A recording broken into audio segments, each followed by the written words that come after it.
Hi and welcome. Today we're going to talk about a very important thing in security whenever you are developing a web page, a system, something that require a login or authorization process. You need to think about this. How should I care about my access control? So let's talk about access control mechanisms, the fundamentals today.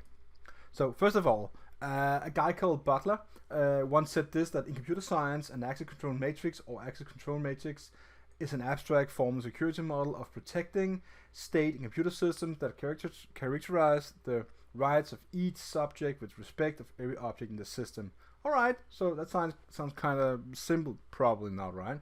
So saying all this in another way should be access control is about controlling the access to some resource. That's easy to understand. The other text up here is a bit more, I guess, difficult to understand just by looking at it or reading it. So let's talk about access control models today, and let's get started. There are different kind of models we're going to talk about. First of all, we're going to talk about some guys called Bell La Padula. I have a code example which will be shared in the description below, pointing to my webpage. I'm going to talk about a guy called Biba who created a different kind of access control model. We're going to talk about role-based access control, and in the end we're going to, and this is not in the agenda, so it's a little bonus. It will be, well, since it's a secret or a bonus, I'm not going to mention it, but it is a different perspective on how to handle access control. Of course, there are many different kind of hybrid ways these days to handle access control. I'm not going to cover any hybrid ways to do access control. There are plenty of articles online if you can search for it. However, I would suggest that you look at the OWASP or the NIST guidelines first of all to understand how to do proper authorization and proper access control. So first of all, let's talk about some basic security concepts. So whenever you do something called identification and authorization, there are different ways you can do that. Biometrics is very common these days in smartphones, that you use your face and look at the phone and boom, you're logged in, alright? But it could also be stuff like fingerprints or the iris in the eye or many different other things. Something you have, it could be a key, a token or hardware key from the RSA secure ID, could be that of course. In Denmark we have something called NemID, or I guess you could translate that to Easy ID. However, it's a piece of paper being shipped to your personal address whenever you're about to run out of codes, and it could just contain a lot of one-time use codes. And on that piece of paper, there is a lookup code that will provide you with the code you need to provide to the system in order to get access. I hope you understood that. It could also be other things like a key or a token. When I say key, I mean like a physical key. So, of course, access control in this particular video is more IT based for developers. You're a developer trying to understand how should I go around this access control, how should I think in the best model for my system. This is what we're going to talk about today. It could also be something you know, right? So it could be like a PIN code or a password or, well, something you have in your mind. And the typical credential thing whenever you're logging into Facebook or Twitter or whatever, that is something you know. All right. So access control, some other basic concepts should be you should define what a user can do with a system object. So basically, if I am Bob and we have an object here, I need to define what should I be able to do with this object, right? Should I be able to open it? Should I be able to cut it in half? Should I be able to delete it or update it, or what should I be able to do? In a computer, it's a little more easy. It's you got 4 basic concepts as a create, you read, and you update and delete. So basically, you need to figure out which kind of access you should give a system object. All right. So this slideshow is created for a school. So if you wish to, you can pause the slide here and ask this question to your students. Alrighty, so let's talk about some basic concepts in access control. The terminology is who accessed what and how. Who should be like subjects, users, processes, you know, you are accessing something, so you are the subject. The user Bob is a subject. So we need to understand the whole idea about a subject. Whenever you talk about some more theory heavy based models in computer science, you need to think about how can I step it up a bit, so it's not just Bob and Irene and just names, but it's called a subject. A subject can be many different things. So pay attention to the text, users and processes and whatever not. I'm gonna get back to this part again. Okay, so the objects usually is something called files, memory, external drives, and so on. It could be many different things. What is it you're trying to access? Typical web applications, this is a database or whatever thing you're trying to access. It could be REST API, it could be the latest football result you pull down to your own web page and save it in your own database. Many different things, right? What I just said there about pulling down and saving database actually involves many different things by subjects, objects, and actions. And the how is the action, also called the operations or the actions. Yeah. It's a little more easy to understand, I guess.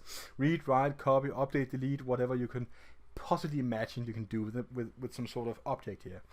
All right, so things to consider, things to ask yourself is, can a program be a subject, right? Can it be a subject? Think about it.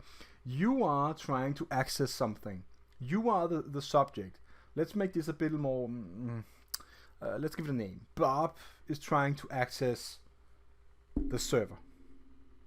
The server could also try to access something else. So if the server were trying to access something, then the server would be the subject. So if you take it from the other side and reverse it, the server now is a subject. So a subject is trying to access a subject. That is totally possible. I may it seems a bit abstract, but try and think about it a bit. Can a program be an object? Of course it can be. The object itself could be accessed by another program. Like I just kind of said, that you have two subjects, the one is accessing the other one, so the subject is accessing the object, and the other object could be another program running or some other process, right? Can a program be an action? Well, yeah, it can, because what is it the program is trying to do with the object, right? So the program trying to access it by reading. That is an action. So the program is becoming an action. So think about it this way. This is a bit abstract. I know it is. It should be, and this is why this is such a great thing to think about. Access control models. Just the basic concepts kind of rattle the whole things, right? So how would you define non-authorized access? Think about the question. Just think about it for a bit, right? How would you implement or enforce access control? Who define authorized access?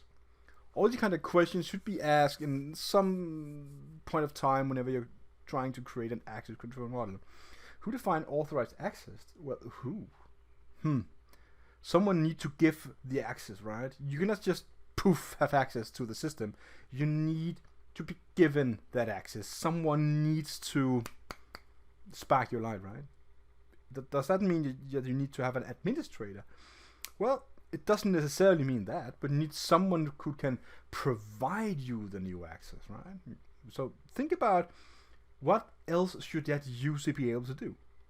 Is it okay that you have an admin that can do everything? Is that a good way to implement security? Or should you think about what is the actual task of this user that promotes authorized access or give me access?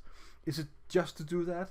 Well, that's a big role, but certainly that kind of role, let's just call it admin for now, would not be able to copy something or create something, only to give the actual permission or the authorized access to a certain subject, right?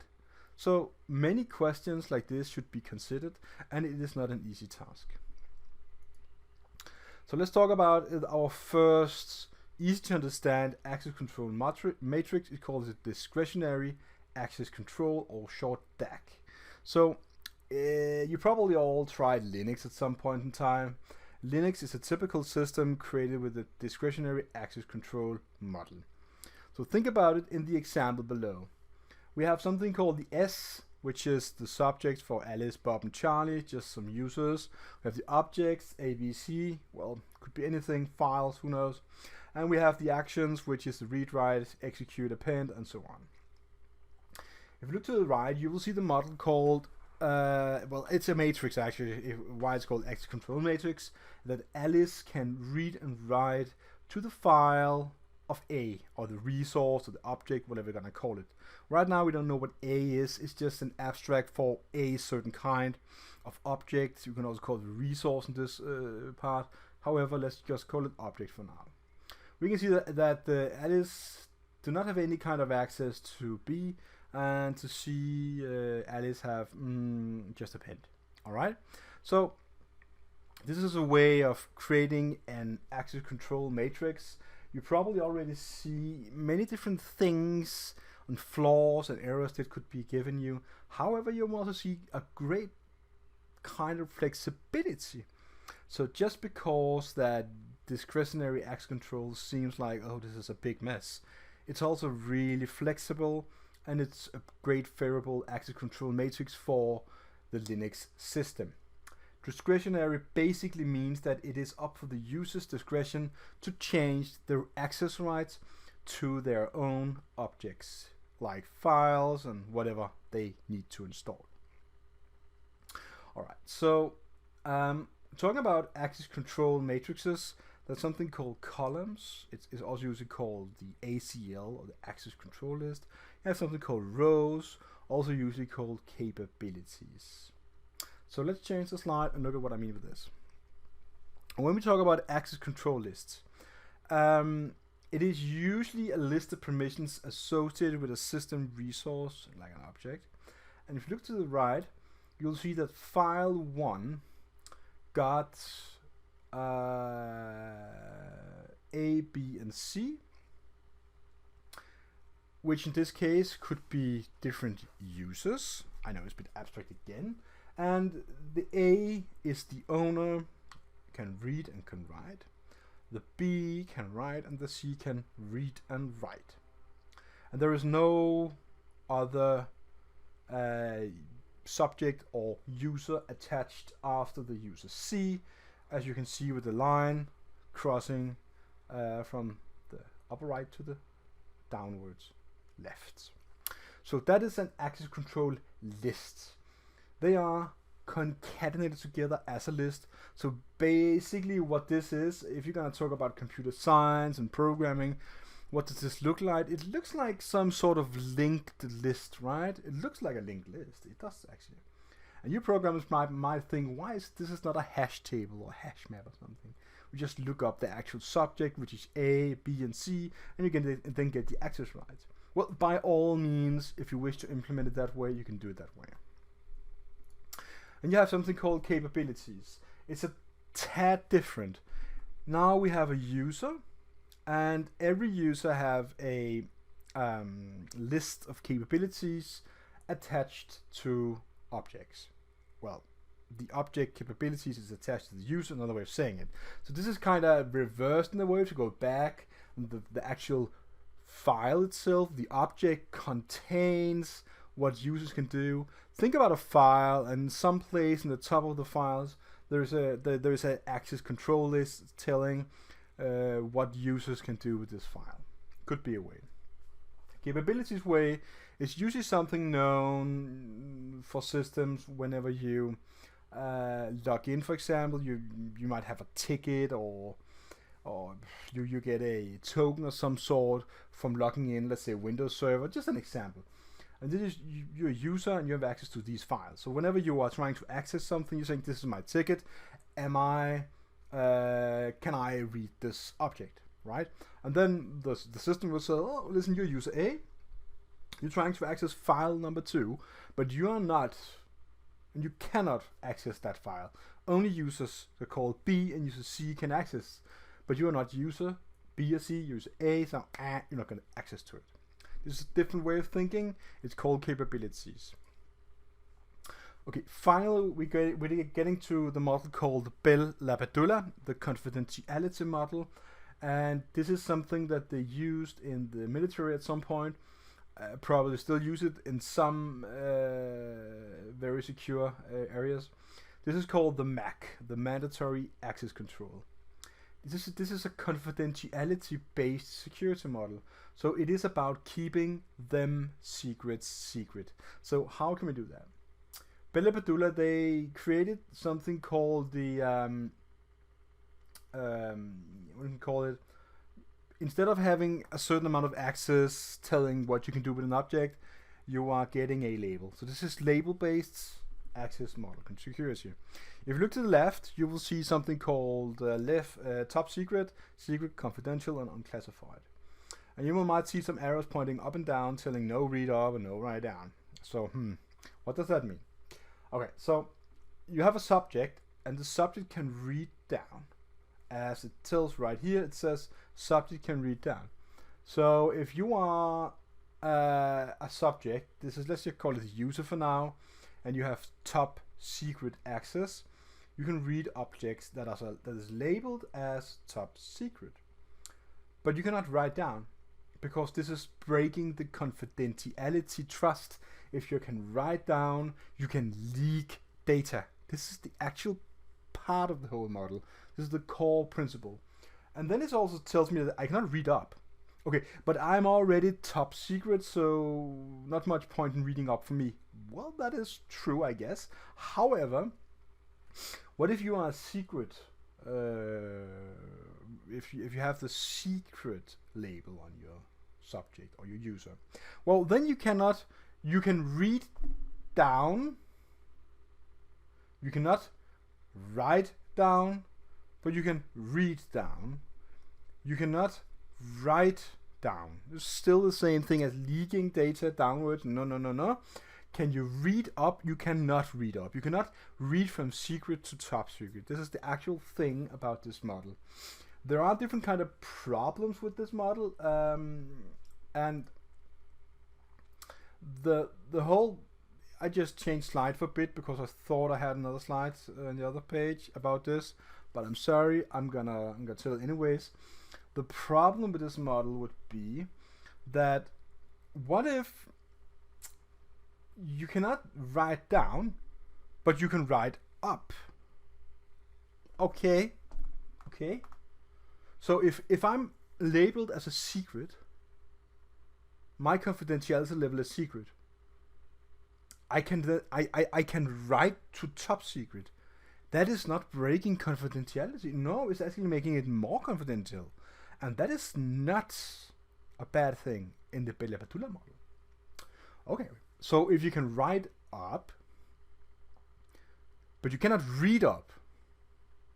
So basically that means that you can write something on top secret, but you cannot read what you wrote. That's a problem. So this model is very strict and doesn't really fit for anything else than, let's say, military use or very, very secret, complexes. The BIBA integrity model is the flipped version of Bell La Padula. You say instead of having the actual confidentiality protecting, so we're confidential, now it's all about integrity. You need to protect the data's integrity. It's no longer about the access to it. So the BIBA basically just says, this is such a flipped model. It says you can write down, because what is being written from an upper level downwards must be in a better state than the ones below. Alright. Okay. Can we guarantee that? No, we cannot. Because we don't know if a process on a higher level is infected. If that process writes down, it will further infect. So that's just a typical really bad example I came with there. So can we write up then? No, we cannot write up. In the Bell La Padula model, we could write up, but in the BIBA model, we cannot write up, because you're breaking the integrity of the data now. If you're trying to write from a low level to a higher level, basically what you're doing is saying a lower level process that more subjects have access to is allowed to write to a higher level process. Well, it already sounds bad when you're thinking about the Biba model. So basically it's just a flipped model. Is there any problem with this model? So is there any problems with this model? There is, of course, the opposite problems to Biba when we're talking about Bell La Padula. Biba model just tells that, well, a lower level process can read up. A higher level process cannot read down. A lower level process can't write up, but a high level process can write down. So, if I'm a doctor and I'm trying to read the nurse's notes, in this model, it's a big no-no. I cannot, as a doctor, read what the nurses wrote in a patient's journal. So the Biba model is not for anyone. This is just a basic model of integrity, and this is a basic mandatory access control. Alright, so now that we talked about Bell La Padula and Biba, I think I'm going to show you this picture, which will actually just make it a bit more clear. Bell La Padula and Biba is just like that. Bell La Padula cannot write up, but he can read down. Biba can read up, but not read down. Okay, so just look at the arrows. Green for yes, red for no. Green for positive, red for negative. Okay, so let's talk about the whole Mac versus DAC idea here. Well, usually you say that Mac is more secure while DAC is more flexible, which is true. Discretionary access control is more flexible because you can give all the users have their own discretion to create or alter the access, but only to the objects that they own. There are certain, well, ways around that, of course. However, this is the general idea. So the main difference between DAC and Mac is that DAC has access control. DAC is an access control method in which the owner of the resource determines the access, while the Mac is an access control method that provides access to the resource depending on the clearance level of the user. Alrighty then. In brief, DAC is suitable for systems that require general security, while Mac is more suitable for systems that contain highly sensitive data. Yes. Compared to each other, this is what I would probably think. So, if you wish to, you can go to the link in the description below this video. Will point to the code that I created in Java to illustrate how Bell La Padula, some of it is not a full implementation, some of it could look. So I know for you guys that are very practical, that really love to code, that you probably need to see some code in order to understand this a bit more abstract concept.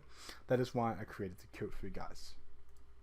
Alright then, so let's talk about something called role-based access control. You probably all heard about it. You have account managers, sales consultants, senior IT system management, IT operation admin, software development, users, guests, and so on. So all this kind of roles will create this kind of, I would say, messy structure. It might look a bit messy when you're going to draw all the lines. However, it's not that bad. So I gathered down, or forth you can say, a bit of pros and cons for you guys that you can look at. Used on a lot of web applications. That is very true. Many web applications do use the role-based access control as a prime go-to. I understand why. Because it's easy to maintain, easy to give access on demand, giving administrators increased visibility. That is really true. Decreasing risk of breaches and data leakage. That is also true. Think about it this way. If you have a user containing, let's say, the role of an account manager, well, on the drawing to the left, it says account managers can access Salesforce, email, and SAP system. That's it. So not anything else. So it's a very limited amount of access given to a specific role.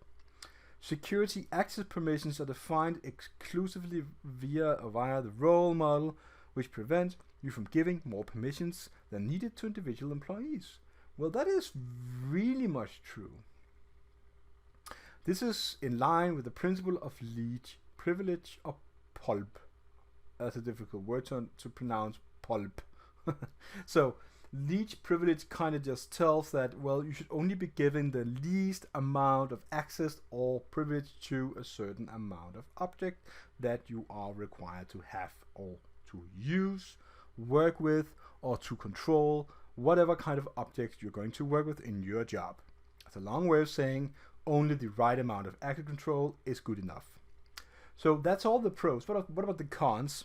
Well, let's assume that you have a temporary assignment. If a user only needs extended access permissions temporarily, it is easier to forget about them while using role-based access control than when accessing permissions individually. Alright, so let's assume that you have a user and you get an intern. Do we have an intern on the normal role-based access control? We do not. So which kind of role will you give the intern? You have the freedom to put any text in as like the labeled show text, that you are Mr. Miyagi or you are Yoda or you are Jedi. You can write anything. You can write intern, right? But the actual access control, what is that? Labor-intensive setup. Translating organizational structures into role-based access control models requires a lot of work. The entry part is pretty heavy, I would say, because if you're a small company with 5 people or 10 people or maybe 50, who cares, right? If you're 1,000 people, 2,000 people, you are in multiple countries, oh my mamma mia. So I would say it does take some time. Changing slideshow, let's talk about the role-based access control. I put in some code for you guys to make it a bit more easy to understand. Let's now think about again, you have an intern. Full access, let's assume you have 2 roles in a role-based access control model. It's called admin and normal user. So the code could be something like, if user is admin, well then allow full access, else you're just a user. Pretty simple, that's about it. So what if you need a new role? Let's say something that can read and create. Would you like to hard code it as I did below? So you have a user called else if user has read access and allow read access, deny, create, blah, blah, blah. So then you would add code to create a new user. That is one way. I've seen that before. I have seen programmers saying, okay, so we need to create a new role in the system pretty fast. Okay, guys, so we're going to create this line of code there, this line of code there. I'm going to put that in there and copy paste these kind of 4 lines, boom, boom, and then restart the whole server, restart the Apache server, restart the whole whatever, and then it works. Okay, so sometimes in small amounts of successful stories that I have in my mind, that could work. Very small amount, okay? And all the others fail. Why? Because they forget to remove it, for example. They think, oh, we might need another intern at some point. Okay, another thing that we have, and if when you quickly implement a quick fix in the code, you might even open up vulnerabilities. Because did you think about that? Did you just write down some code to give quick access? Yes, you did. Really bad idea. Don't do it. A better way is to use something called Identity Access Management. You probably is aware about the CIAM, whatever we're going to call it, Consumer Identity Access Management. Just saying a few things about that. It is getting more and more popular to getting your identity access management handled outside your own domain. So cloud provider, whatever provider, give you the actual system to handle the access management. The IAM is something you implement on your own server, and I did not take into the account that you could go out and rent that service. Always you can rent services, you can buy services, you can hire programmers. I don't really care about that kind of stuff. So what you're going to think about is the IAM, Identity Access Management, as a part of solution for you to create better access control. And you have something called a user, which is just a user. You have a resource, which is what you want to secure, or an object. You have a permissions like edit, view, read, update, delete. And the resource policy, which is a policy that defines who has what permissions for what resource. For example, that Peggy and Peter have read permissions for campaigns, or specific campaign 1, while Joan has write to permissions. Alrighty then. So the whole diagram or drawing below would say that the actor, which is a user, requests a certain kind of resource through a REST API, saying request get campaign 1. Let's assume that this actor is the user called Peggy, and Peggy is presenting this HTTP request to the Identity Access Management core system, which is looking at the actual request, getting the resource policy, and saying, all right, Peggy, do you have access to campaigns? And Peggy does have access to campaigns. I'm going to the handler, which is handling the actual request, and returning the campaign 1, which is the resource for the actor. In many cases, the access control is saved as, well, this is just some JSON below, or you can use different ways, but I would guess this is easier to do. Also a lightweight data format. So save the different kind of permissions, read, write, whatever, and put in the names. Of course, every kind of access control way of controlling users and what they can do can be, well, criticized, and so this is BS and this is not that good and stuff like that.